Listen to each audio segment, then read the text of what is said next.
Hello everyone, welcome back to the channel. तो आज की वीडियो में हम स्टार्ट करने वाले हैं हमारा most important chapter, that is electrochemistry. आज के वीडियो में हम इंट्रोडक्शन देखेंगे, anode, cathode, reduction, oxidation, salt bridge, उसके यूजेस, सेल रिएक्शन को कैसे रिप्रेजेंट किया जाता है, एनोड सेल रिएक्शन, कैथोड की सेल रिएक्शन, दोनों हाफ सेल्स, इन सब के बारे में आज हम डिस्कशन करने वाले हैं। इस टॉपिक से रिलेटेड वैसे तो एज सच कोई क्वेश्चंस है नहीं, ठीक है, लेकिन फिर भी हम 2-3 क्वेश्चंस इस टॉपिक से रिलेटेड सॉल्व करेंगे। और ये वीडियो बहुत ज़्यादा इंपॉर्टेंट है बिकॉज ये चैप्टर ही इतना ज़्यादा इंपॉर्टेंट है for boards point of view and for NEET point of view. तो करते हैं स्टार्ट विद इलेक्ट्रोकेमिस्ट्री। स्टार्ट करते हैं विद द चैप्टर जिसका नाम है इलेक्ट्रोकेमिस्ट्री। इलेक्ट्रोकेमिस्ट्री बहुत इंपॉर्टेंट चैप्टर है। नीट पॉइंट ऑफ व्यू से बात की जाए तो 2 या फिर 3 क्वेश्चन इस चैप्टर से ज़रूर बनते हैं। 12th बोर्ड्स की बात की जाए तो 12th बोर्ड्स के लिए भी ये चैप्टर बहुत ज़्यादा इम्पॉर्टेंट है। तो इस चैप्टर के अंदर हम कुछ भी टॉपिक लीव नहीं करेंगे। NCERT हो, कॉम्पिटिटिव लेवल के जो क्वेश्चंस हों, उन सब को, जितने भी वो टॉपिक्स होते हैं, टॉपिक से क्वेश्चंस बनते हैं, किस टाइप के क्वेश्चन होते हैं, हम एक एक वीडियो में डिस्कस करते हुए चलेंगे, ठीक है। तो कहने का मतलब है बहुत अच्छे से हमें इसे पढ़ना है because it is quite important for both NEET point of view and boards point of view. तो करते हैं स्टार्ट विद द चैप्टर। सबसे पहले इसका नाम आपको पता होना चाहिए, इसके नाम का मतलब क्या है, इलेक्ट्रोकेमिस्ट्री वर्ड का मतलब क्या होता है। देखो, सिंपल भाषा में अगर मैं आपको समझाऊं तो कोई केमिकल रिएक्शन होती है, कोई भी केमिकल रिएक्शन होगी सपोज, और अगर मैं बात करूं तो मेनली स्पॉन्टेनियस केमिकल रिएक्शन। अब स्पॉन्टेनियस वर्ड का मतलब नहीं पता आपको, अगर पता है अच्छी बात है, पर नहीं पता तो स्पॉन्टेनियस का मतलब होता है, स्पॉन्टेनियस मतलब कि जो अपने आप हो जाए, जो अपने आप हो जाए, उसको हम स्पॉन्टेनियस कहते हैं। मतलब एक्सटर्नल फोर्स की ज़रूरत नहीं पड़ती उस केमिकल रिएक्शन को करवाने के लिए। तो स्पॉन्टेनियस केमिकल रिएक्शन मतलब कि जो रिएक्शन अपने आप हो जाए, no external force is required, उसको हम स्पॉन्टेनियस केमिकल रिएक्शन कहते हैं। तो सपोज कोई भी स्पॉन्टेनियस केमिकल रिएक्शन अब हो रही है तो उससे क्या रिलीज होगी, some kind of energy release होगी, कुछ काइंड ऑफ एनर्जी रिलीज होगी। तो इलेक्ट्रोकेमिस्ट्री के अंदर हम करते क्या है, इस एनर्जी जो ये रिलीज होती है इसका यूज करते हैं। किसके लिए यूज करते हैं, इलेक्ट्रिसिटी बनाने में इसका यूज करते हैं। अब इलेक्ट्रिसिटी का क्या करेंगे, इलेक्ट्रिसिटी का हम कुछ ऐसे ट्रांसफॉर्मेशन होते हैं, जैसे सपोज कोई भी ए को बी में कन्वर्ट करना है। अब ये अपने आप नहीं हो सकता, ये क्या है, एक नॉन स्पॉन्टेनियस सपोज प्रोसेस है, दिस इज नॉन स्पॉन्टेनियस। तो हम क्या करेंगे, इस इलेक्ट्रिसिटी का यूज करेंगे और ये प्रोसेस स्पॉन्टेनियस बनाएंगे। तो ये इलेक्ट्रोकेमिस्ट्री का यूज है। सिंपल बात करूं तो फ्यूल्स के अंदर और जितनी भी बैटरीज होती हैं, अगर हमारी बॉडी की ही बात की जाए तो यहाँ पर जो हमारे सेंसरी सिग्नल्स होते हैं ना, sensory signals, cells, brain cells, जो हमारे सेंसरी सिग्नल्स होते हैं, सेल्स से जो सेंसरी सिग्नल्स हमें ब्रेन तक, मतलब ब्रेन हमें एक्टिवेट करता है। ब्रेन जैसे ही आपने सपोज किसी गर्म चीज़ को हाथ लगाया तो आपके ब्रेन को पता लग जाएगा कि गर्म चीज़ को हाथ लगाया है आपने, तो सेल्स और सेल्स के बीच में क्या होगा, कुछ सेंसरी सिग्नल्स का ट्रांसमिशन होगा, फिर आप उस गर्म चीज़ से अपना हाथ हटा लोगे। तो इसकी भी क्या है, ये भी एक इलेक्ट्रोकेमिकल ओरिजिन है, इसके अंदर भी इलेक्ट्रोकेमिस्ट्री यूज़ होती है आपकी बॉडी के अंदर भी, ठीक है। इसके मेटल्स बनाने में, जैसे कि सपोज बहुत सारे मेटल्स बनाने में, या फिर अगर बात की जाए NaOH, फ्लोरीन, क्लोरीन एक्सेट्रा, ये सब आपका NCERT में गिवन है। ये सब बनाने के लिए इलेक्ट्रोकेमिस्ट्री का यूज़ किया जाता है। इलेक्ट्रोकेमिस्ट्री बहुत ही अच्छी ब्रांच है फिजिकल केमिस्ट्री की, क्यों, क्योंकि लेस पोल्यूटिंग है, एक तो पोल्यूशन कोज नहीं करती है ना, और इतना अच्छा यूज़ कर रही है ये। एनर्जी एफिशिएंट है, एनर्जी को बहुत अच्छे तरीके से यूज़ कर रही है to form number of chemical compounds, fuels में, बैटरीज में, हमारी बॉडी का अंदर भी इलेक्ट्रोकेमिकल ओरिजिन है ये, ठीक है। तो बहुत ही ज़्यादा अच्छा कंसेप्ट है ये फिजिकल केमिस्ट्री का। इतना समझ में आया आपको? देखो, जो चीज़ आप पढ़ रहे हो ये एक सब्जेक्ट है, केमिस्ट्री इज अ सब्जेक्ट है ना, इसको आप पढ़ रहे हो, ये चैप्टर आप क्यों पढ़ोगे? क्योंकि आपके बोर्ड्स में आएगा, क्योंकि आपके नीट के अंदर आएगा, तो ये चैप्टर आपको पढ़ना पड़ेगा। लेकिन अगर कोई आपसे इसका प्रैक्टिकल यूज़ पूछ ले तो आपको प्रैक्टिकल यूज़ के बारे में तो पता ही होना चाहिए ना, because you are a science student, है ना। और साइंस स्टूडेंट जब तक अपने जो उसका थ्योरी पोर्शन वाला जो उसकी थ्योरी है वो अपनी डेली लाइफ में अप्लाई नहीं करेगा तो ये पढ़ने का मतलब ही क्या रहा, है ना। तो इस वजह से चलो हम पूरा नहीं पढ़ सकते फ्यूल्स के अंदर, लेकिन जो हम टॉपिक पढ़ रहे हैं उसके बारे में हमें नॉलेज होनी चाहिए। इलेक्ट्रोकेमिस्ट्री आपके लिए, इस इन्वायरमेंट के लिए, सोसाइटी के लिए इलेक्ट्रोकेमिस्ट्री कैसे हेल्पफुल है, कहाँ यूज़ हो रहा है इस चीज़ का। नाउ आपको पता चल गया इलेक्ट्रोकेमिस्ट्री का कितना अच्छा यूज़ है, ठीक है। ओके, तो back to the theory portion. Electrochemistry के अंदर हम क्या करते हैं, कोई भी अपने आप जो रिएक्शन होती है उससे जो एनर्जी रिलीज़ होती है उस एनर्जी को यूज़ करते हैं इलेक्ट्रिसिटी बनाने के अंदर, और ये इलेक्ट्रिसिटी का हम यूज़ करते हैं फिर कोई भी नॉन स्पॉन्टेनियस केमिकल ट्रांसफॉर्मेशन को करने के लिए। स्पॉन्टेनियस का मतलब जो अपने आप हो जाए, नॉन स्पॉन्टेनियस जिसको किसी दूसरी चीज़ की ज़रूरत है। इलेक्ट्रिसिटी की ज़रूरत पड़ी ना ये प्रोसेस होने के लिए, तो किसी दूसरी चीज़ की ज़रूरत हो फॉर दिस ट्रांसफॉर्मेशन। इतना समझ में आया? ठीक है, आपको डेफिनेशन समझ में अब आ गई है। अब टॉपिक को आगे बढ़ाते हैं और ये समझते हैं कि इलेक्ट्रोकेमिकल सेल कितने टाइप्स के होते हैं। इलेक्ट्रोकेमिकल सेल्स जनरली दो टाइप के होते हैं। आप कह सकते हो वोल्टिक सेल, और इसका दूसरा नाम होता है गैल्वेनिक सेल। और जो दूसरे टाइप का होता है इलेक्ट्रोकेमिकल सेल वो होता है इलेक्ट्रोलाइटिक सेल। इलेक्ट्रोलाइटिक सेल, दोनों में बहुत डिफरेंस है, इस डिफरेंस को क्लियर करते हैं। सबसे पहले तो वोल्टिक सेल और गैल्वेनिक सेल बहुत ही अच्छा काम करता है, और ये क्या करता है, केमिकल एनर्जी को किस में कन्वर्ट कर देता है, इलेक्ट्रिकल एनर्जी में कन्वर्ट कर देता है।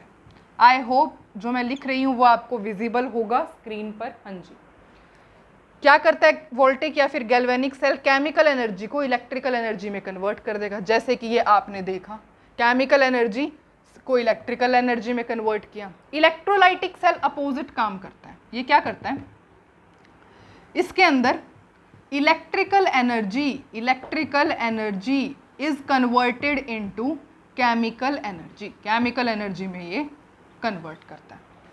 इतना समझ में आया? ठीक है। अब केमिकल एनर्जी को इलेक्ट्रिकल एनर्जी में कन्वर्ट करना बहुत ही आसान है, अपने आप हो जाएगा, इस वजह से स्पॉन्टेनियस होता है। लेकिन इलेक्ट्रिकल एनर्जी को केमिकल एनर्जी में कन्वर्ट करना, इलेक्ट्रिसिटी का यूज करना केमिकल एनर्जी में कन्वर्ट करने के लिए, ये अपने आप नहीं होगा, ये एक नॉन स्पॉन्टेनियस प्रोसेस है। इलेक्ट्रोलाइटिक सेल को बहुत डीपली हम स्टडी करने वाले हैं, डू नॉट वरी। बहुत अच्छे से आपका एनसीईआरटी में एक्सप्लेन किया गया है टॉपिक। एनसीईआरटी के अलावा भी जिस टाइप के क्वेश्चंस बनते हैं हम वो कवर करने वाले हैं, ठीक है। लेकिन इलेक्ट्रोलाइटिक सेल को हम बहुत अच्छे से पढ़ेंगे बाद की वीडियोस में, ठीक है। ओके, तो अब हम आते हैं इसके ऊपर। दोनों में आई गेस आपको डिफरेंस क्लियर हो चुका है। अच्छा, इसका बेस्ट एग्जाम्पल जो है वो है डैनियल सेल, जिसको हम बहुत अच्छे तरीके से पढ़ने वाले हैं इसी वीडियो में। और डैनियल सेल का एग्जाम्पल आपकी एनसीईआरटी बुक में भी गिवन है। क्लियर? तो आई गेस आपको क्लियर हुआ है अब तक जो हमने पढ़ा है, इलेक्ट्रोकेमिस्ट्री का यूज, इलेक्ट्रोकेमिस्ट्री की डेफिनेशन, इलेक्ट्रोकेमिकल सेल के टाइप्स, दोनों के बीच में डिफरेंस, ठीक है। ओके, अब ये जो यहाँ से वोल्टिक या गैल्वेनिक सेल के अंदर जो आपको इलेक्ट्रिकल एनर्जी मिलती है, इससे आप बहुत से काम करवा सकते हो।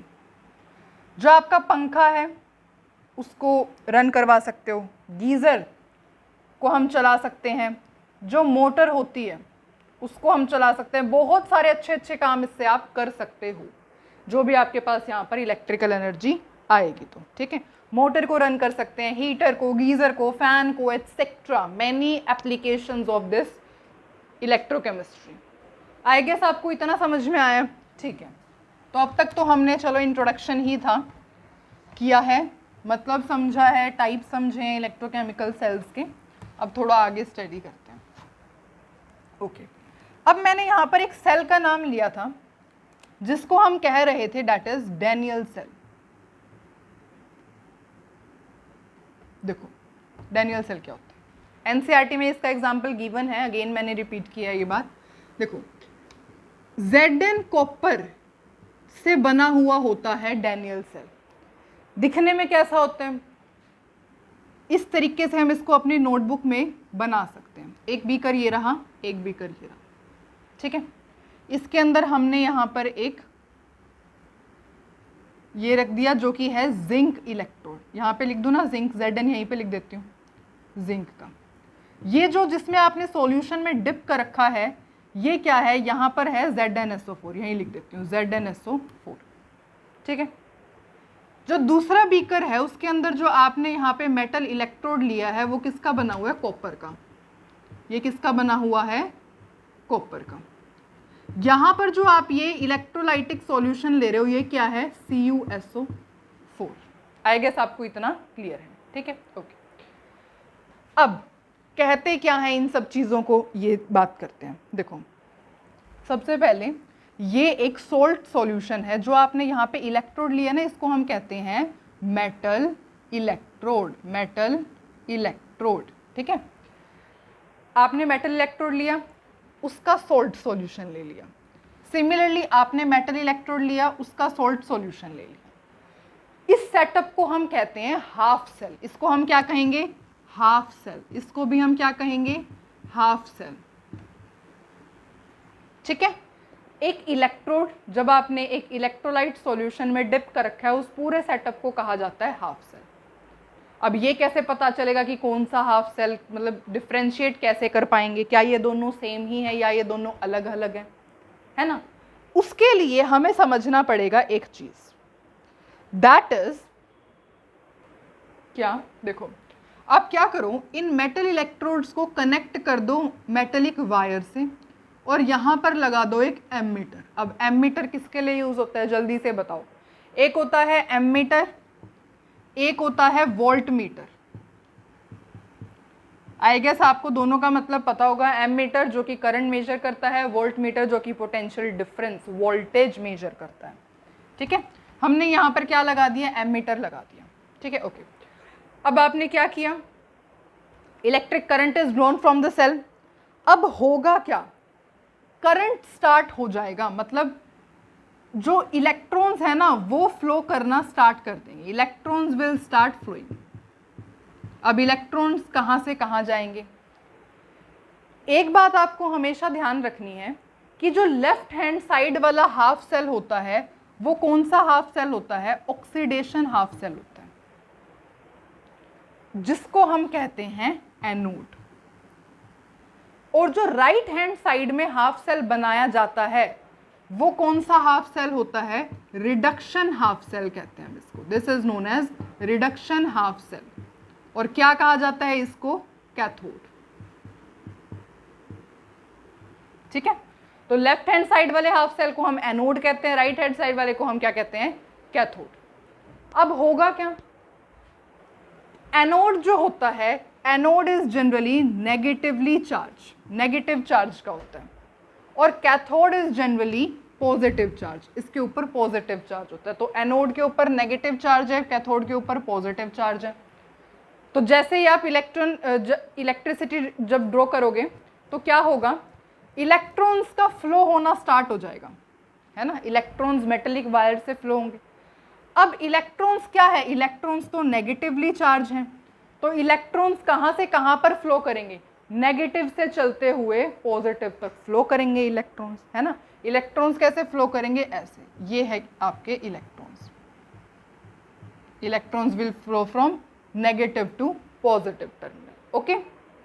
अब जैसा कि मैंने यहाँ पर लिखा कि एनोड के ऊपर जनरली ऑक्सीडेशन होता है, कैथोड के ऊपर रिडक्शन होता है। ये बात आपको हमेशा ध्यान रखनी है। अगर आप ये ध्यान नहीं रख पा रहे हैं तो आपको एक वर्ड तो पता ही होगा, लोन।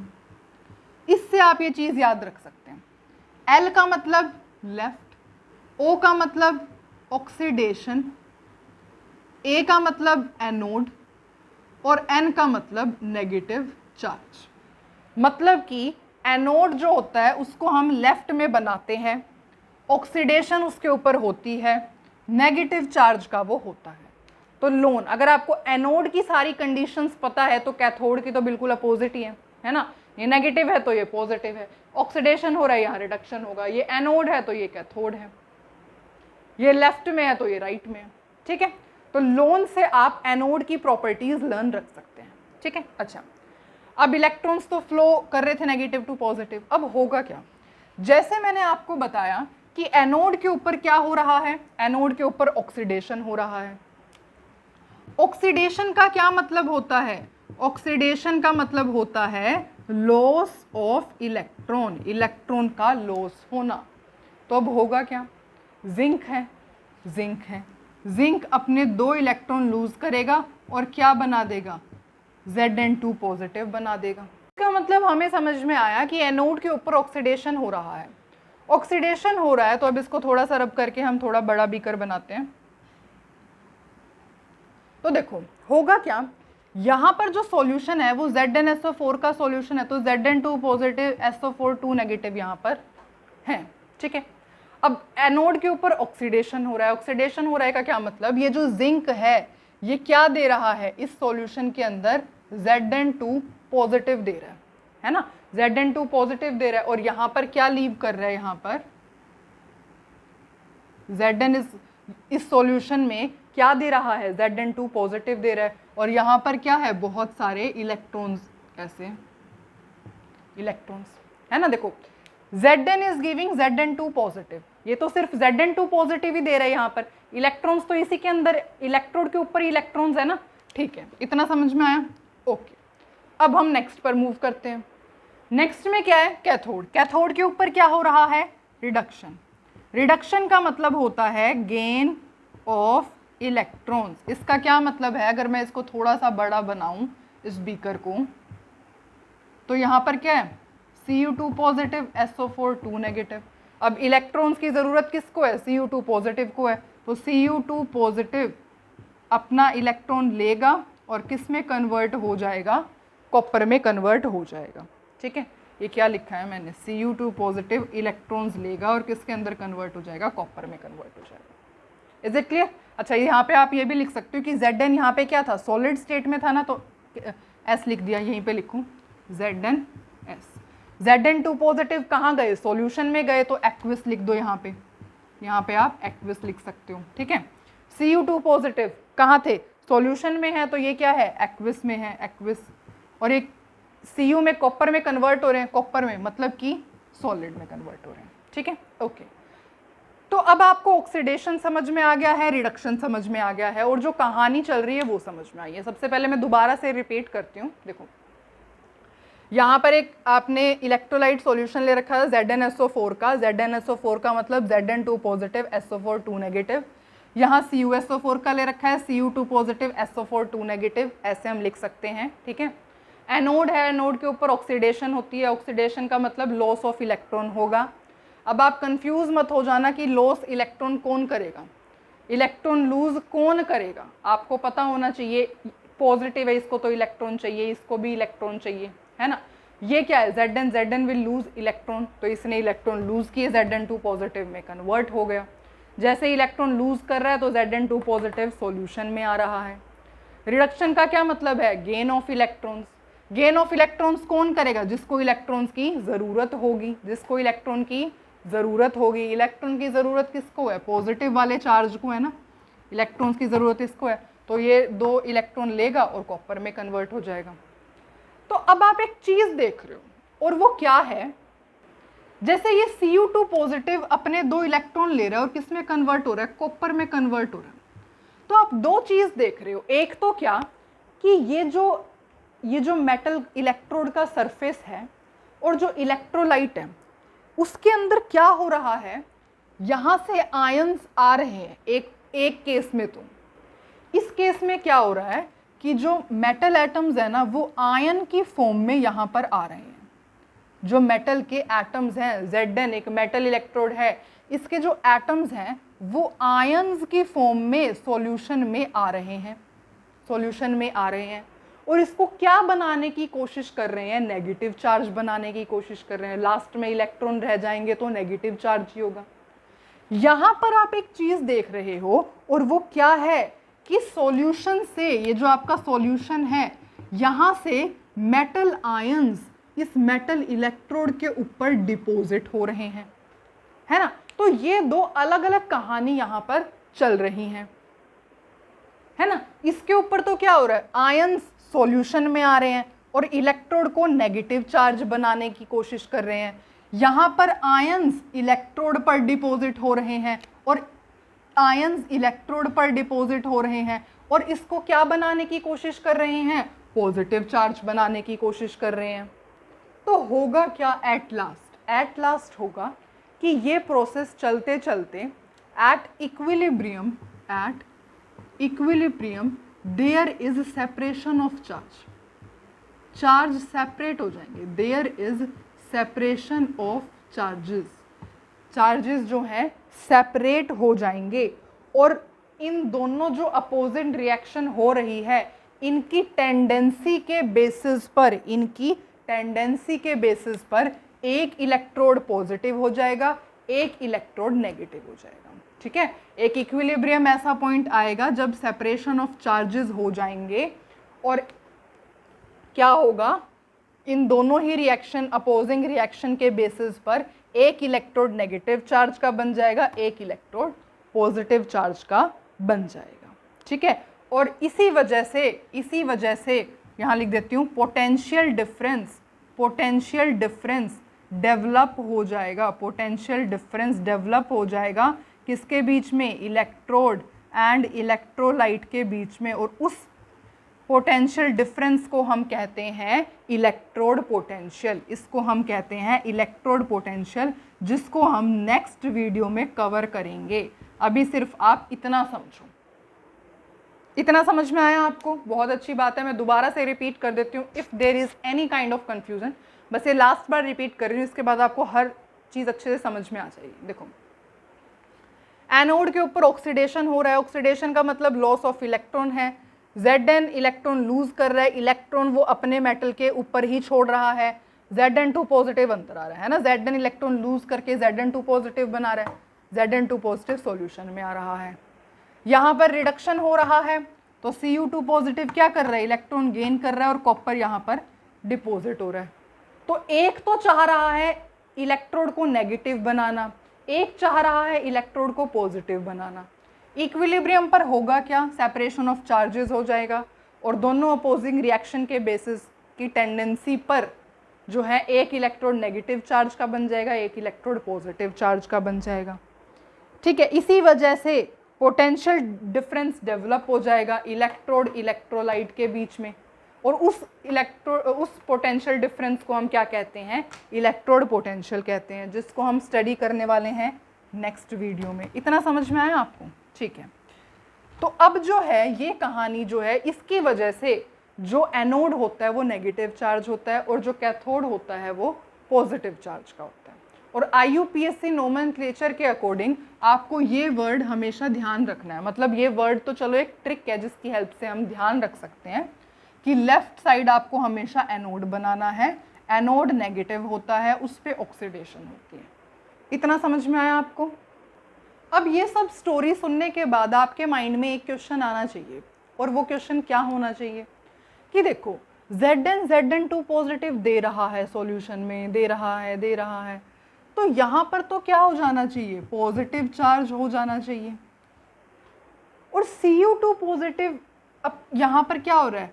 मतलब इसके कॉपर में कन्वर्ट हो रहा है, मतलब कि SO4 नेगेटिव, मतलब यहाँ पर नेगेटिव चार्ज हो जाना चाहिए।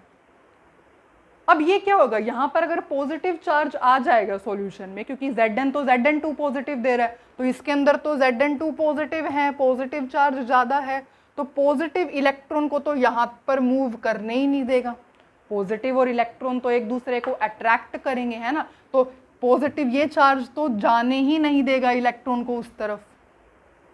और यहाँ पर क्या हो रहा है, यहाँ पर Cu2 पॉजिटिव कॉपर में कन्वर्ट हो रहा है, तो यहाँ पर इनकी अमाउंट ज़्यादा हो रही है, तो नेगेटिव चार्ज ज़्यादा हो रहा है। नेगेटिव और नेगेटिव इलेक्ट्रॉन इलेक्ट्रॉन आपस में रिपेल करेंगे, तो ये अंदर से इलेक्ट्रॉन को आने ही नहीं देगा, है ना। तो अब इन चार्जेस की तो जो इलेक्ट्रिकल न्यूट्रलिटी है वो तो ख़त्म हो जाएगी।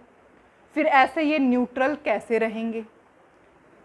बहुत अच्छा क्वेश्चन है। अगर किसी के माइंड में ये आया होगा कि ये पॉजिटिव हो जाएगा, ये नेगेटिव हो जाएगा, तो इसके लिए कुछ सॉल्यूशन तो होना चाहिए इसका।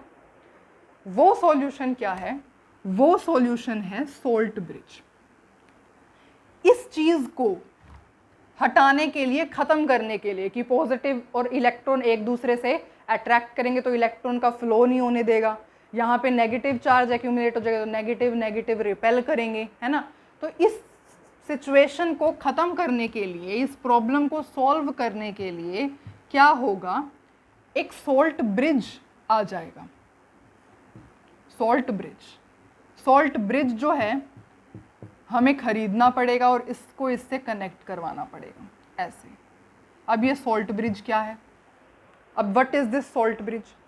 तो सबसे पहले सोल्ट ब्रिज एक इन्वर्टेड यू ट्यूब होती है, that is you tube, you for umbrella, you tube होती है, इन्वर्टेड यू ट्यूब होती है, जो कि किस में हेल्प करता है? सोल्ट ब्रिज हेल्प करता है to maintain electrical neutrality, to maintain electrical neutrality of electrolytes of two half cells. जो दो हाफ सेल्स हैं, एक हाफ सेल कौन सा है जल्दी से बताओ? एनोड और दूसरा कैथोड। इन दोनों के अंदर ये जो इलेक्ट्रोलाइटिक है उसके अंदर इलेक्ट्रिकल न्यूट्रलिटी मेंटेन करने के लिए सोल्ट ब्रिज का इस्तेमाल किया जाता है। ठीक है, ये इंश्योर करता है, मेक श्योर करता है कि इलेक्ट्रॉन्स अच्छे से फ्लो हो पाएँ, जिस वजह से सर्किट को कंप्लीट करने में भी हेल्प करता है। ठीक है, इलेक्ट्रॉन्स, क्योंकि ये पॉजिटिव हो जा रहा था ना, यहाँ पे Zn2 पॉजिटिव दे रहा था तो पॉजिटिव एक्यूमुलेट हो रहा था, तो पॉजिटिव इलेक्ट्रॉन एक दूसरे को अट्रैक्ट करते और ये तो आगे जा ही नहीं पाता, तो फ्लो ऑफ इलेक्ट्रॉन नहीं होता तो इलेक्ट्रिसिटी नहीं होती, है ना। तो इस वजह से अच्छे तरीके से सर्किट कंप्लीट हो सके, पूरा जो है फ्लो ऑफ करंट अच्छे से आ सके, इस चीज़ को ये इंश्योर करता है। इतना समझ में आया आपको? ठीक है, इसके अंदर होता क्या है, यहाँ पर क्या होता है इसके अंदर यहाँ पर होता है एक इनर्ट इलेक्ट्रोलाइट। यहाँ पर क्या होता है, इसके अंदर फील्ड होता है एक इनर्ट इलेक्ट्रोलाइट। इनर्ट का मतलब जो होता है रिएक्टिव नहीं होता। इनर्ट का मतलब है कि वो रिएक्ट नहीं करेगा इन आयंस के साथ या इन मेटल इलेक्ट्रोड के साथ। तो जो आपकी एक और कंफ्यूजन सपोज हो सकती थी आपको कि क्या पता ये इनसे रिएक्ट कर ले, तो नहीं, इनर्ट इलेक्ट्रोलाइट आपको यहाँ पर यूज करना पड़ता है। ठीक है, और इनर्ट इलेक्ट्रोलाइट भी कैसा होना चाहिए? इसके अंदर जो इनर्ट इलेक्ट्रोलाइट होता है वो किसके साथ यूज करोगे आप? विद अगार या फिर जेलेटिन के साथ यूज करोगे, ताकि सेमी सॉलिड फॉर्म में हो, थोड़ा मोल्टन स्टेट में हो पाए। ठीक है, इनर्ट इलेक्ट्रोलाइट को आप यूज करोगे विद अगार या फिर जेलेटिन की फॉर्म में, सो दैट ये मोल्टन स्टेट में रह पाए। तो सोल्ट ब्रिज ने बहुत अच्छी जो है प्रॉब्लम सॉल्व की हमारी, इलेक्ट्रिकल न्यूट्रलिटी को मेंटेन किया, करंट अच्छी तरीके से फ्लो हो सके उसको इंश्योर किया, और कैसा होना चाहिए ये मैंने आपको बताया। ठीक है, जैसे कि आप KCl यूज़ कर लो, या फिर आप NH4NO3 यूज़ कर लो, या फिर आप KNO3 यूज़ कर लो। ठीक है, बहुत सारे सॉल्ट ब्रिज के इनर्ट इलेक्ट्रोलाइट्स हो सकते हैं which you can use. Clear? अच्छा, सपोज आप KCl एज अ यहाँ पर इनर्ट इलेक्ट्रोलाइट यूज़ कर रहे हो, इसके अंदर क्या है? KCl है। सपोज आपने क्या यूज़ कर लिया? KCl यूज़ कर लिया, तो अब क्या होगा? देखो, K पॉजिटिव यहाँ पर जाएगा, Cl नेगेटिव यहाँ पर आएगा, है ना। अब आप सोचोगे K पॉजिटिव यहाँ क्यों जा रहा है, Cl नेगेटिव यहाँ क्यों आ रहा है, क्योंकि यहाँ पर क्या प्रॉब्लम होगी थी, Cu2 पॉजिटिव तो कॉपर के पास जा रहे थे, क्या प्रॉब्लम होगी थी, नेगेटिव चार्ज आ गया था। तो नेगेटिव चार्ज को मेंटेन कौन करेगा, पॉजिटिव चार्ज आएगा, तो इस वजह से K पॉजिटिव यहाँ पर आ रहा है। यहाँ पर क्या प्रॉब्लम हो गई थी, Zn पॉजिटिव दे रहा था, पॉजिटिव चार्ज बहुत ज़्यादा आ रहा था, तो पॉजिटिव चार्ज को मेंटेन करने के लिए कौन आएगा, नेगेटिव चार्ज, जिस वजह से Cl नेगेटिव यहाँ आ रहा है। आपके मन में एक क्वेश्चन ये उठ सकता है कि Cl नेगेटिव यहाँ आएगा तो ये ZnCl2 बनेगा, तो ये क्या ठीक है, बिल्कुल ठीक नहीं है। एक्चुअली कोई ऐसा कंपाउंड बनना नहीं चाहिए। मैंने आपको अभी थोड़ी देर पहले बताया कि यहाँ पर आपको वो इलेक्ट्रोलाइट लेना है, यहाँ पर आपको वो इलेक्ट्रोलाइट लेना है जो कि इनर्ट हो, रिएक्ट ना करे। अब आप सोचोगे इसने तो इसके साथ रिएक्ट कर दिया, तो ये तो मतलब मैंने गलत बताया, लेकिन ऐसा नहीं है, ये रिएक्ट तो करेगा, लेकिन ZnCl2 बहुत ज़्यादा सोल्यूबल होता है, तो वो ऐसे रहेगा ही नहीं, आयंस में ही रहेगा, ठीक है। तो उसका इस चीज़ का इससे कोई फर्क पड़ेगा नहीं, ठीक है। तो इस वजह से आपको इनर्ट इलेक्ट्रोलाइट्स यहाँ पर यूज करने हैं। Is it clear? ओके। जैसे कि अगर मैं आपको एक और चीज बताऊं, जैसे कि अगर मैं आपको एक चीज बताऊं कि जैसे कि आपका Hg2Cl2 हो गया, या फिर AgCl हो गया, या फिर PbCl2 हो गया, ठीक है, एक्सेट्रा जो भी है, ये क्या बनाते हैं, पीपीटी बनाते हैं एक्वस सॉल्यूशन में, प्रेसिपिटेट बनाते हैं ये एक्वस सॉल्यूशन के अंदर।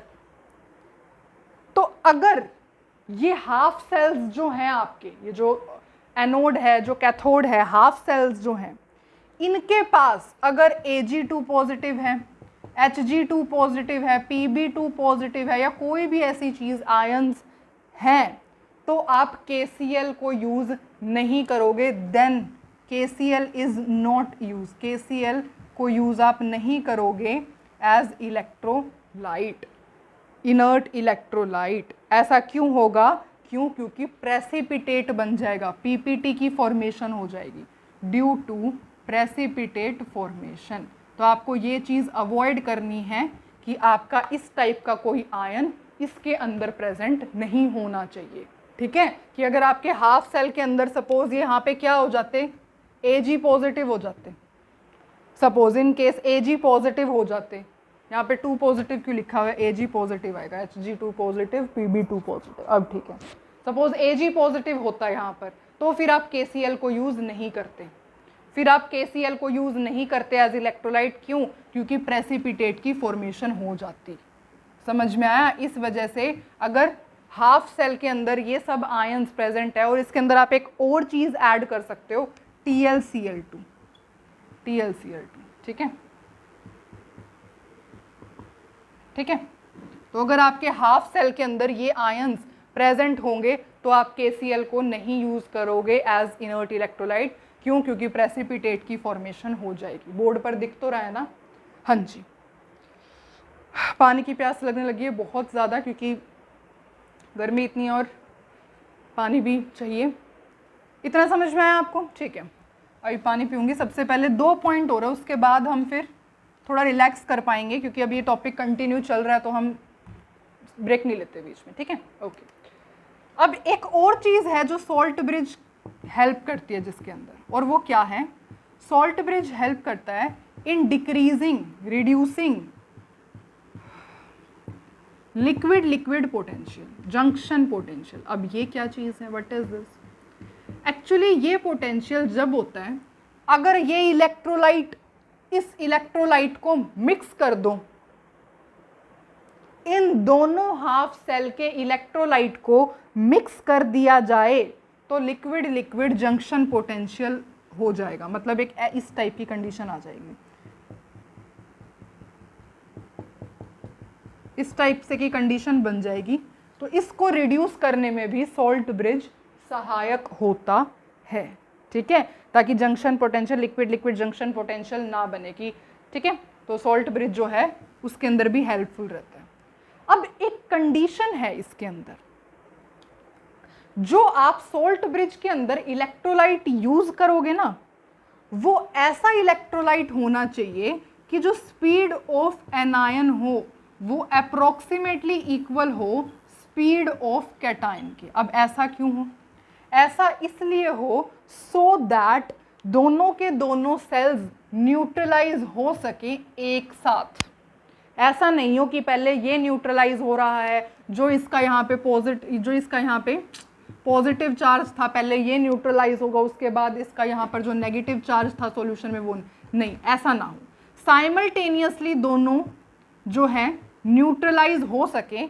इस वजह से जो आपको यहाँ सोल्ट ब्रिज के अंदर इलेक्ट्रोलाइट यूज करोगे उसके अंदर आपको ये बात ध्यान रखनी है कि उस इलेक्ट्रोलाइट के बेसिस पर speed of anion is approximately must be equal to speed of cation. तो यहाँ पर जो आप लोगे inert electrolyte, speed of cation और उसकी speed of anion must be equal होनी चाहिए। तो जितनी जल्दी ये सॉल्यूशन में आ रहा है उतनी ही जल्दी ये सॉल्यूशन में आए। ऑलमोस्ट इक्वल होनी चाहिए, बिल्कुल इक्वल ना हो तो ऑलमोस्ट इक्वल होनी चाहिए। जितनी जल्दी ये सॉल्यूशन में आ रहा है उतनी ही जल्दी ये सॉल्यूशन में आए, so that half cells simultaneously एक बाय एक मतलब जो है इकट्ठे ही न्यूट्रलाइज हो सके in simple layman's language. Clear? बहुत अच्छी बात है। तो जो है आपका ये टॉपिक बिल्कुल अच्छे तरीके से क्लियर हो चुका है, जिसके अंदर हमने क्या सीखा, बहुत सी चीज़ें सीखी सीरियसली। ठीक है, पूरी थ्योरी पोर्शन जो आपका था डैनियल सेल का वो मैं आपको समझा चुकी हूँ। आई होप आपको इतना अच्छे से क्लियर हो गया होगा। तो 1 मिनट जस्ट मैं अभी पानी पी लेती हूँ।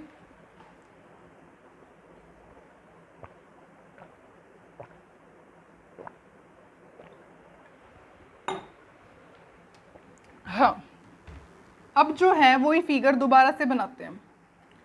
डोंट वरी, टॉपिक कंप्लीट हो गया है। थोड़ा सा एक बिल्कुल 2 मिनट का टॉपिक रहता है वो और देख लेते हैं। ठीक है, इतनी बड़ी आपने कहानी समझी बहुत अच्छे तरीके से। That is very very good, so sweet of you all.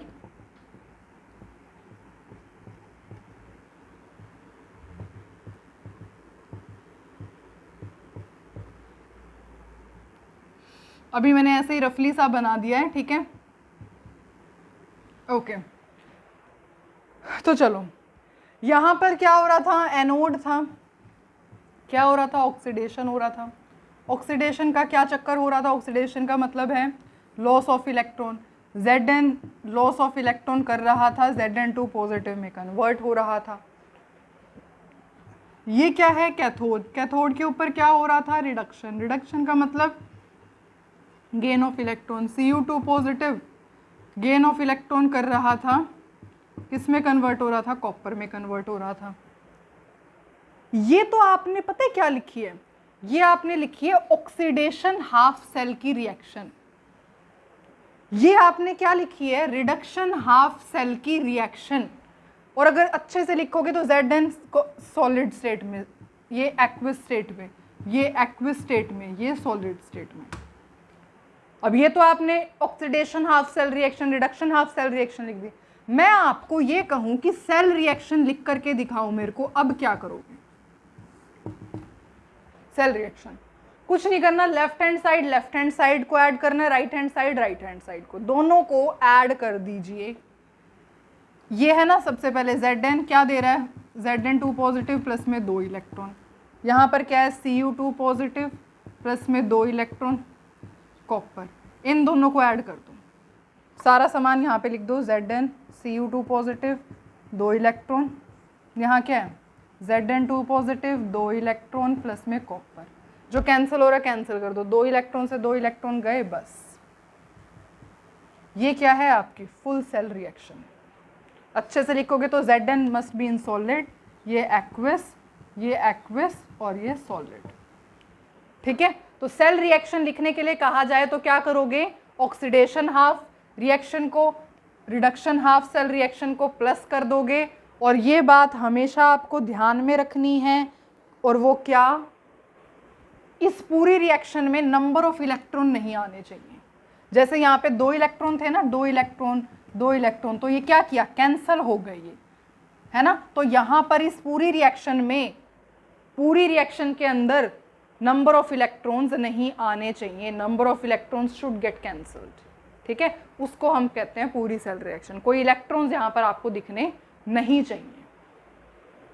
और वैसे अगर मैं आपको बात बताऊं तो इनका जो इलेक्ट्रोड पोटेंशियल है ना वो 1.1 वोल्ट है जब concentration of Zn2 positive, concentration of Cu2 positive किसके इक्वल है 1।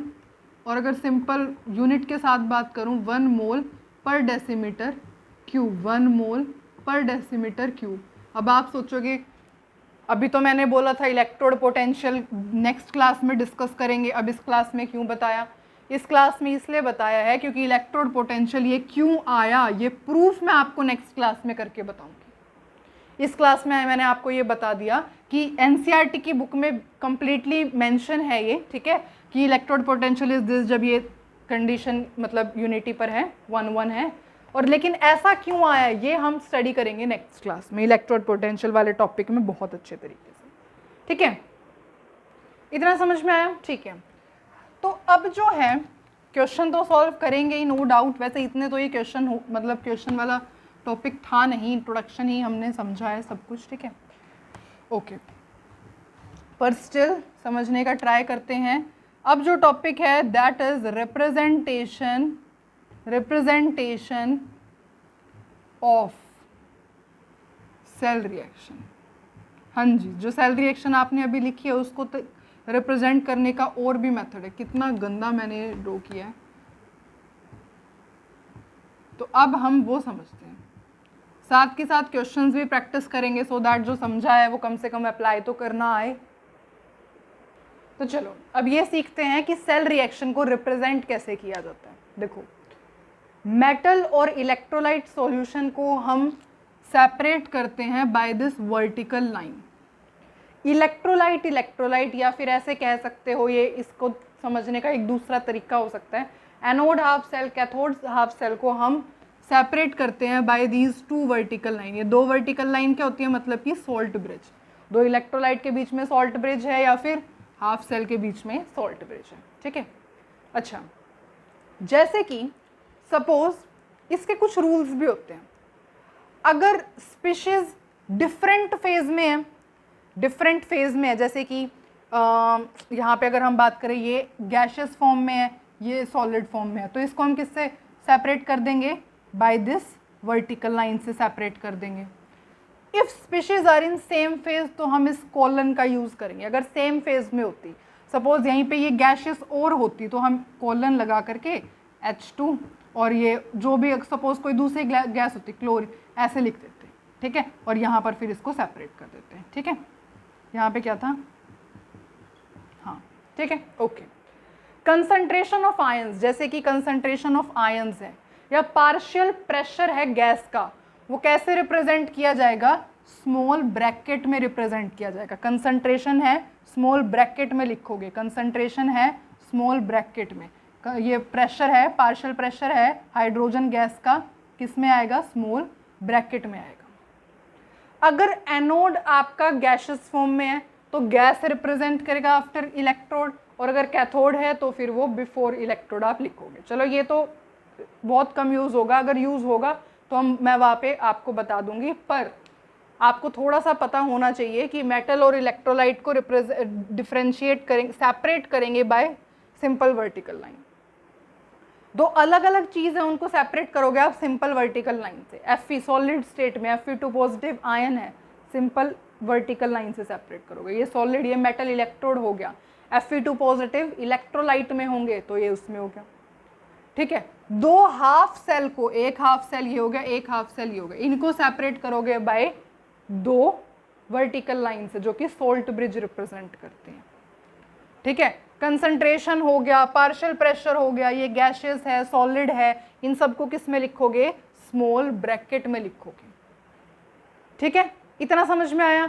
नहीं समझ में आया? ये क्वेश्चन करते हैं, अच्छे से समझ में आ जाएगा। मैं लिखे रहने देती हूँ, रब नहीं करती इसको। देखो, ये पूरी रिएक्शन है, आपको ये इसको है ना रिप्रेजेंट करना है सेल रिएक्शन इस फॉर्म के अंदर। करते हैं इसको अच्छे से लिखें, ठीक है, ओके।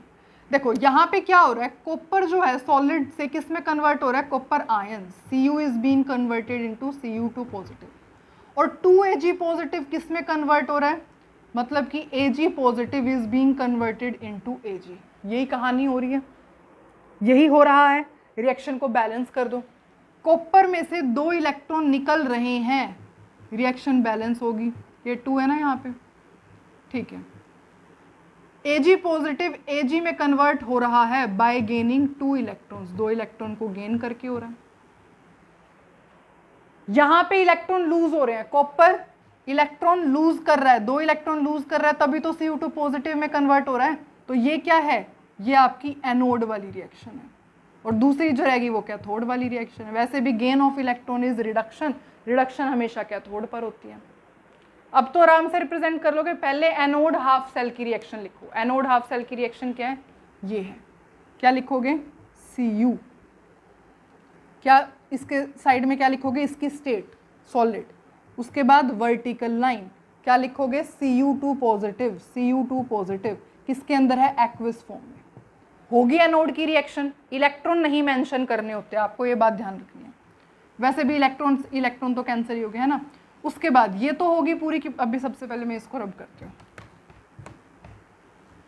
और अच्छी तरह से यहाँ पे लिखती हूँ। क्या, कहाँ पहुँच गए थे हम, ठीक है। ये होगी आपकी एनोड हाफ सेल की रिएक्शन। उसके बाद क्या आएगा, अब ये क्या है, कैथोड की रिएक्शन लिखना है। 2 इलेक्ट्रॉन से 2 इलेक्ट्रॉन तो कैंसिल हो गए थे, ठीक है। कैथोड पे क्या है, Ag positive in aqueous state, vertical line Ag in solid state, ठीक है। और यहाँ पे कॉपर किस में था, सॉलिड में, Cu2 पॉजिटिव किस में था, एक्विस में। ये भी साथ के साथ लिख दिया करो, आपकी हैबिट सही रहेगी, ठीक है। तो ये हो गई एनोड की रिएक्शन और ये हो गई कैथोड हाफ सेल की रिएक्शन। इज इट क्लियर, अभी भी क्लियर नहीं हुआ है, क्वेश्चंस करने वाले हैं, डू नॉट वरी। तो ये क्वेश्चंस ट्राई करते हैं। देखो सबसे पहला क्वेश्चन है, ये डायग्राम गिवन है, इन चारों क्वेश्चंस का आंसर करना है। सबसे पहले फर्स्ट क्वेश्चन है, इलेक्ट्रॉन मूव फ्रॉम, इलेक्ट्रॉन कहाँ से कहाँ जाएंगे। मैंने आपको बताया था इलेक्ट्रॉन हमेशा कहाँ से कहाँ फ्लो करते हैं, नेगेटिव टू पॉजिटिव। नेगेटिव क्या होता है, एनोड, और पॉजिटिव क्या होता है, कैथोड। तो जल्दी से बता दो अब, एनोड क्या होगा, जो लेफ्ट साइड में होगा, कैथोड क्या होगा, जो राइट साइड में होगा। तो इलेक्ट्रॉन कहाँ से कहाँ मूव करेंगे, Zn to Ag, Zn to Ag move करेंगे। आई गेस फर्स्ट क्वेश्चन में आपको कोई डाउट नहीं होना चाहिए, ठीक है, ओके। सिल्वर प्लेट एनोड है या कैथोड है, राइट हैंड साइड में है silver plate, loan LOAN, left में कौन होता है, एनोड होता है। तो राइट हैंड साइड में है सिल्वर प्लेट, तो ये क्या है, कैथोड है, इट इज कैथोड। थर्ड, अगर सोल्ट ब्रिज जो यहाँ पे कनेक्टेड है वो रिमूव कर दिया जाए तो क्या होगा। अगर आप यहाँ से सोल्ट ब्रिज को रिमूव कर देते हो तो cell will stop functioning, cell functioning ही करना बंद करेगा। क्यों फंक्शनिंग, क्योंकि इलेक्ट्रिकल न्यूट्रलिटी मेंटेन ही नहीं हो पाएगी, तो देयरफॉर सेल काम करना बंद हो जाएगा। सेल विल स्टॉप फंक्शनिंग, ठीक है, ये will stop working. Zn2 positive Ag positive की कंसंट्रेशन डिक्रीज होगी या इंक्रीज होगी, आपको पता है। यहाँ से Zn क्या होगा, इसके अंदर आएगा। देखो कुछ भी मत समझो, अगर आपको फिर भी समझ में नहीं आ रहा तो आपको एक वर्ड तो याद है, लेफ्ट में ऑक्सीडेशन होती है, एनोड ऑक्सीडेशन, ऑक्सीडेशन का मतलब लॉस ऑफ इलेक्ट्रॉन, मतलब ये जो Zn है ये इलेक्ट्रॉन लूज करेगा, किस में कन्वर्ट हो जाएगा, Zn2 पॉजिटिव में। तो यहाँ क्या होगा, Zn2 पॉजिटिव आता जाएगा, तो Zn2 पॉजिटिव की कंसंट्रेशन इंक्रीज होगी। Ag पॉजिटिव की बात करें तो Ag पॉजिटिव क्या है, यहाँ पर क्या हो रहा है, रिडक्शन हो रहा है। कैथोड पे क्या होता है, रिडक्शन होता है। रिडक्शन हो रहा है तो क्या होगा, 2Ag पॉजिटिव 2 इलेक्ट्रॉन गेन करेगा, किस में कन्वर्ट हो जाएगा, Ag में कन्वर्ट हो जाएगा। इसका क्या मतलब है, 2Ag पॉजिटिव इलेक्ट्रॉन कन्वर्ट करेगा और Ag में कन्वर्ट होगा, मतलब यहाँ से ये किसके ऊपर, यहाँ पे डिपोजिशन होना स्टार्ट हो जाएगा, डिपोजिशन है ना। Ag पॉजिटिव किस में कन्वर्ट होता चला जाएगा, Ag में कन्वर्ट होता चला जाएगा, डिपोजिशन स्टार्ट हो जाएगा सिल्वर की प्लेट पे। तो Ag पॉजिटिव की कंसंट्रेशन क्या हो जाएगी, डिक्रीज हो जाएगी, है ना, क्योंकि यहाँ पे तो Zn पॉजिटिव दे रहा है, ऑक्सीडेशन हो रही है, लॉस ऑफ इलेक्ट्रॉन हो रहा है, तो Zn पॉजिटिव दे रहा है, तो Zn पॉजिटिव इंक्रीज कर रहे हैं, है ना, इंक्रीज कर रहे हैं, तो इनकी कंसंट्रेशन इंक्रीज हुई। Ag पॉजिटिव क्या कर रहा है, Ag पॉजिटिव तो कन्वर्ट हो रहा है, Ag में रिडक्शन हो रहा है ना, राइट हैंड साइड पे रिडक्शन होता है, तो Ag में कन्वर्ट हो रहा है, तो यहाँ पे क्या हो रही है, तो Ag पॉजिटिव तो यहाँ पे प्लेट के ऊपर डिपॉजिट हो रहा है, तो Ag पॉजिटिव की कंसंट्रेशन डिक्रीज हो रही है। ठीक है, तो ये आपका एनसीईआरटी का ही क्वेश्चन था और हमने बहुत अच्छे से इसको सॉल्व किया। लास्ट क्वेश्चन रहता है, मैं थक चुकी हूँ एक्चुअली, ठीक है, बोल बोल के, क्योंकि मैं अपनी पूरी एनर्जी लगाती हूँ जब बोल रही हूँ। वैसे तो माइक है पर स्टिल मेरी हैबिट है, ये चेंज करनी चाहिए मुझे, आई नो। ये रिएक्शन ऊपर की तरफ लिखते हैं,